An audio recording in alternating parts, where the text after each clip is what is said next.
Quais são os maiores e se tivesse acontecido isso no K-pop? Essa sugestão foi enviada pelo Vinícius Gama, que é baseada num post do subreddit K-Pop Thoughts. E, seguinte, vamos ver o que as pessoas acham disso aí. Olá, eu sou Samuel TK e sejam bem-vindos pessoas a mais um vídeo aqui. Meu nome é Mekuzei e o vídeo começa depois da recomendação.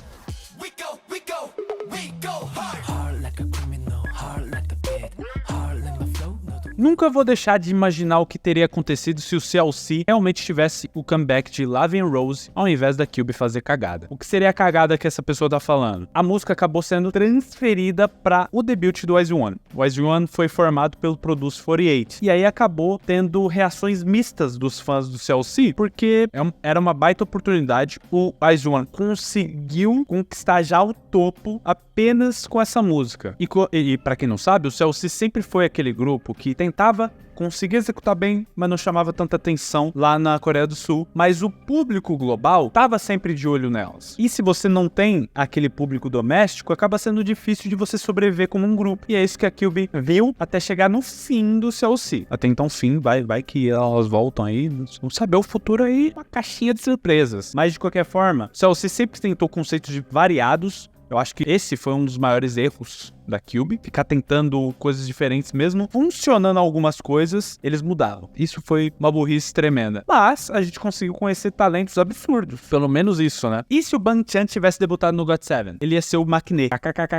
Cara, o Bangchan no GOT7 seria uma coisa interessante de ver, porque ele tem essa coisa de criar, né? Ele é um criador, ele é um produtor, ele é brabo. No GOT7 ele seria uma adição absurda, isso eu tenho certeza. Mas deixa como tá. Ele no Stray Kids é o necessário, o Stray Kids é muito distante da proposta do GOT7. Não que seja distante a proposta, mas o Stray Kids conseguiu fazer uma marca nas músicas deles. Você sabe que é uma música do Stray Kids, entende? O GOT7 também. Por isso que eu vejo essa diferenciação. Se o Blackpink tivesse mesmo 9 integrantes, como seria? Então, o que essa pessoa tá falando? Basicamente, o Papa YG sempre deixou claro que ele queria criar um grupo tipo Soneshi Day. Um grupo de 9 integrantes na YG, que seria absurdo, correto? Mas nunca aconteceu isso de fato. Sempre abandonou esse plano e sempre foi um grupo tipo o 2NE1. Eu falo sempre foi um grupo como o 2NE1 se tivesse 15 grupos iguais, mas não é bem assim. Teve um grupo antes do 2NE1, aí teve o 2NE1, aí teve o Blackpink, e agora tá tendo o Baby Monster, com uma proposta que todo mundo odiou, de selecionar membros, né? O Blackpink chegou até a ser cogitado com 5 integrantes. Esse aí foi o mais concreto do que o 9 integrantes. E aí o Mizuki vai estar mostrando algumas imagens de pessoas que falavam as 9 integrantes do Blackpink. Se eu não me engano, tem algumas imagens assim. E tem a famosa imagem da Mion com o Blackpink, porque ela tava no projeto ali do Blackpink atual, só que aí acabou com 4 integrantes. Enfim, é isso. Se o contrato do YZ-1 tivesse sido renovado, o grupo foi um divisor de águas para a 4ª geração e tinha um conceito único: elegância. Amo todas e todos os caminhos delas hoje, que são gigantes, mas sempre penso caso a renovação tivesse dado certo. Uma coisa é fato, o YZ-1 junto seria ainda maior do que era, mas o que aconteceu foi muito melhor e é melhor também para as empresas, porque ali tem divisão de lucro entre as empresas e depois vai e respinga nas idols, eu imagino que seja assim. Então não é tão interessante para as empresas e muito menos para os idols estar no projeto do YZ-1, só que é grande demais. É um projeto que dá um holofote muito grande, porque é uma seleção, é como se fosse, elas estão lá no Corinthians, elas estão no Palmeiras, elas estão no Real Madrid, só que o YZ-1 é a seleção brasileira. Então é diferente e com certeza seria tão quebrador de recorde quanto foi. Só que o que aconteceu foi o melhor, na minha opinião. Vários grupos, todos com sucesso, idol solo, tendo o seu sucesso também. O YZ-1 foi o produto do Produce que mais deu certo. É o que mais deu certo, individualmente também. E se as Coreias não tivessem se dividido e não recebessem toda a influência do pop americano, o que seria do K-pop? Cara, que pergunta do cacete. Eu não consigo imaginar. Assim, a gente não fugiria muito do que tá acontecendo, na verdade. Porque qual é o tamanho da Coreia do Norte? E qual seria a influência? Eu acho que o que a gente vê da Coreia do Sul, talvez seria o que a gente veria na Coreia unificada. Talvez. Essa é a minha opinião. É muito complicado, sabe? Essa diferenciação aconteceu por causa da divisão, não foi? Eu não sou historiador, não sei do que eu tô falando, tá? Não me leva como base, tá? Só que eu imagino que essa diferenciação cultural se deu por conta da separação, né? Sei lá, mas que boa pergunta. Boa pergunta, viu? Eu quero saber a opinião de geral aí sobre isso aí. Comenta aí. Se o Girls' Generation nunca tivesse debutado, como o K-pop estaria? Teria que ter um outro grupo criador de influência. Por que eu tô falando isso? Cara, as músicas do Girls' Generation conseguiram criar até grupos baseados nas músicas. Girls' Generation fez o fofo surgir Pink, que surge de Friends, mano. É assim que rolou. Girls' Generation teve uma influência absurda no K-pop. Conceitos mais poderosos, assim, também tem influência no Girls' Generation. Claro, Brown Eyed Girls também tava aí. Outros grupos também tinham uma influência absurda, mas estamos falando do grupo denominado Grupo da Nação. Não tem o que a gente dizer aqui. Eu não sei como estaríamos. Eu acho que talvez teria um outro grupo ícone assim, talvez. Mas talvez seria aquelas tendências remotas, né?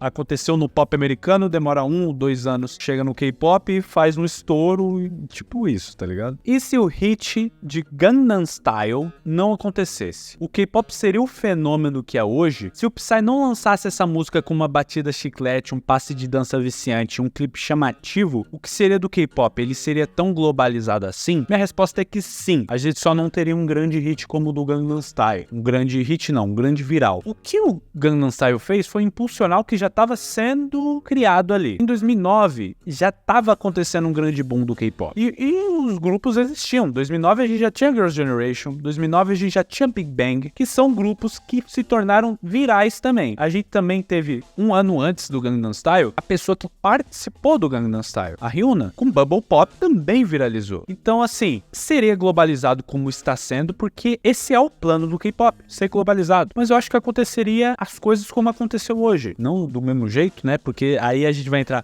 não, mas o efeito borboleta, que não sei... Irmão, relaxa. Eu diria que sim, o K-pop continuaria com a sua influência que foi subindo desse jeito, minha opinião. O que teria acontecido se o Pristin tivesse um bom gerenciamento? O grupo tinha muito potencial, tava no hype ideal e tinha tudo pra ser gigante. Pristin talvez seria o melhor produto criado do Produce antes do IZ*ONE, mas talvez seria o produto absurdo gerado pelo Produce. Porque o debut acabou chamando muito mais atenção do que os outros lançamentos ao nosso redor ali das garotas do IOI, que foi o grupo formado pelo primeiro Produce 101. E o Pristin tem, né, 2 integrantes do IOI, tinha, no caso. E tava todo mundo prevendo que o Pristin dominaria. Geral tava botando fé no Pristin. Só que aí aconteceu todas as mazelas. Eu não vou explicar tudo aqui não, uma preguiça. Tem a ver com a Kyla e como o público reagia a ela. Tem a ver com a Kirkyung, né? Com a Pink, que ela tava sofrendo um hate. E o não lançamento das músicas. Ai, nossa senhora, tanta mazela. E se Ga-eun e Chon-Eun tivessem debutado no IZ*ONE? Sempre me vem isso na cabeça. Fico triste que por conta da manipulação do programa, o Produce 48, isso fez com que a Ga-eun parasse com a sua carreira na indústria musical. Além da Chon-Eun, que ficou anos sumida após o Produce 48 e que no final debutou na maravilhosa empresa mais conhecida como Cube. Aí ela debutou no Light Sun. Cara, é aquilo. O IZ*ONE não seria o que se tornou. Esses programas do Produce sempre tiveram um plano, depois do primeiro, eu imagino, sempre tiveram um plano do que eles iam fazer com o grupo. Tanto que o IZ*ONE funcionou tão bem, o conceito foi tão bem encaixado, porque as integrantes foram muito bem encaixadas. E porque teve a manipulação. Claro, a culpa não é delas. Ninguém aqui tá falando que a culpa é das integrantes. Quem manipulou foi o Produce. Foi o Produce 48, foi ele o produtor, manipulou os votos. Só que a gente sabe que a Chon e a Ga-eun não tem nada a ver com o conceito do IZ*ONE. Esse conceito que elas trouxeram. Principalmente a Ga-eun, eu não consigo ver ela encaixada ali. Não funciona, mano, não orna. Além de que eu não consigo imaginar um grupo que tenha Wonyoung, Yoonjin e Ga-eun. Não dá, não consigo imaginar. Eu não tô passando pano pra manipulação, eu só tô falando um fato. Não combina, sabe? Mas era o mais justo a se acontecer. Era para as duas estarem ali, porque era o público que tinha que decidir, mas que não combina com o conceito que eles estavam planejando. Não combina. Se a Somi tivesse debutado no Twice ou no ITZY, tá aí 2 grupos que agora é o contrário do que eu falei agora do IZ*ONE. A Somi encaixa nos 2 grupos. Minha opinião, tá? Minha opinião. Pode falar o que quiser. Eu acho que a Somi encaixa nos 2 grupos. Mas, primeiro, do Twice foi porque ela era nova demais, na opinião do JYP. E no ITZY, não sabemos. Ela só saiu da empresa, foi lá e debutou solo. Mas vou ser sincero com você, a Somi tem uma cara de solista, sabe? Eu consigo engolir a Somi solo. Eu acho que funciona bem. Assim como a Chungha funciona bem, mas claro que é diferente, né? As duas propostas. Mas funciona muito bem a Somi solo, eu acho que tá bom. Tá bom do jeito que ficou. Só que ela no ITZY seria interessante. Será que ela chamaria mais atenção do que as demais? Eu duvido. Eu acho que seria algo parecido com o Le Sserafim e a Sakura, que a Sakura chegou ali grandona, mas o Le Sserafim como um grupo é absurdo e não tem como você falar que a Sakura chama mais atenção do que todas as outras. Impossível você falar isso. Eu acho que seria essa pegada. Cara, tem muitos outros comentários muito bons. Eu quero revisitar esse post aqui pra fazer um futuro vídeo, mas também comentem aí. Principalmente você que comentou lá e não apareceu aqui, comenta aí. E a gente se vê no próximo vídeo, beleza? K-pop é good.